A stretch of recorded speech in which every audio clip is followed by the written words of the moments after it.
Salut. Beaucoup de gens disent, soyez vous-même, prenez conscience de vous-même, mais le problème est que je ne sais pas que je suis. Nous jouons tous un rôle. Par exemple, je suis moi. Parfois, les gens demandent, comment ai-je choisi cette voie? Ils pensent que je ne voulais pas être moi, que j'en suis arrivé là à cause d'un destin malheureux. Beaucoup sont surpris quand je dis que je suis arrivé à ce choix consciemment, en me comprenant moi-même. Alors, tout d'abord, nous devons nous comprendre nous-mêmes. Voilà. Euh, Tu connais sûrement cette phrase célèbre, je pense donc je suis. Elle vient de qui? Elle vient de René Descartes, l'un des plus grands philosophes français. Mais que voulait-il dire exactement? Et surtout, qu'en disent les écritures védiques? Dans les méditations métaphysiques, Descartes écrit je suis, j'existe, cela est certain, mais combien de temps? À savoir autant de temps que je pense, car peut-être se pourrait-il faire si je cessais de penser que je cesserais en même temps d'être ou d'exister. Je n'admets maintenant rien qui ne soit nécessairement vrai. Je ne suis donc, précisément parlant, qu'une chose qui pense, c'est-à-dire en esprit, en entendement ou euh, une raison qui sont des termes dont la signification m'était auparavant inconnue. Or, je suis une chose vraie et vraiment existante. Mais quelle chose? Je l'ai dit, une chose qui pense. Et quoi davantage? J'exciterai encore mon imagination pour chercher si je ne suis point quelque chose de plus. Je ne suis point cet semblage de membres que l'on appelle le corps humain. Je ne suis point un air délié et pénétrant répandu dans tous ses membres. Je ne suis point un vent, un souffle, une vapeur, ni rien de tout ce que je puis feindre et imaginer, puisque j'ai supposé que tout cela n'était rien, et que sans changer cette supposition, je trouve que je ne laisse pas d'être certain que je suis quelque chose.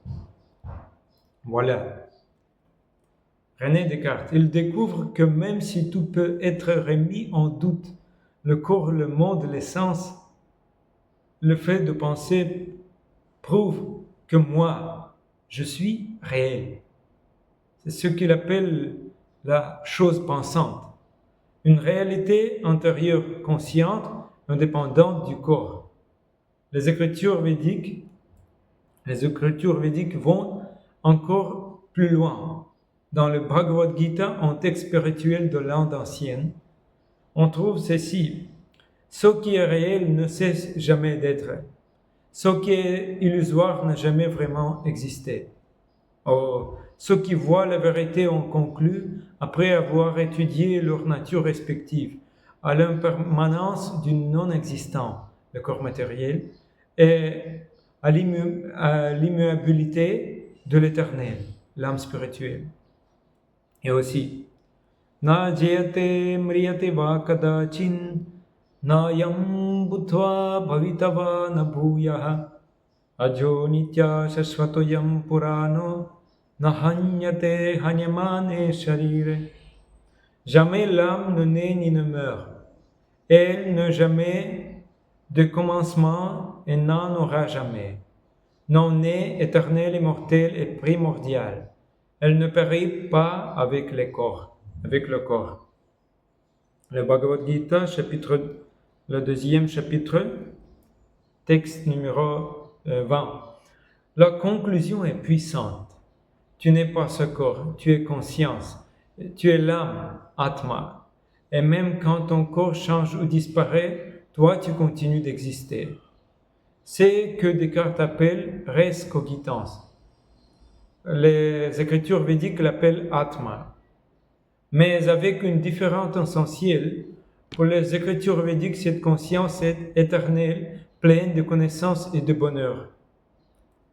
Tu n'as pas besoin d'un miroir ou d'un scanner pour savoir que tu existes. Ta propre conscience est la preuve. Et si cette conscience vient de quelque part, peut-être qu'il y a une source plus haute, en être suprême. C'est ce que les prochains épisodes exploreront. Alors, dis-moi, est-ce que tu as déjà ressenti que tu es plus que ce corps? As-tu déjà eu l'intuition que ta conscience vient d'ailleurs? Si ces questions t'inspirent, abonne-toi à cette chaîne. On va ensemble explorer la profondeur spirituelle, pas à pas, cœur à cœur. À bientôt. Merci bien, merci beaucoup.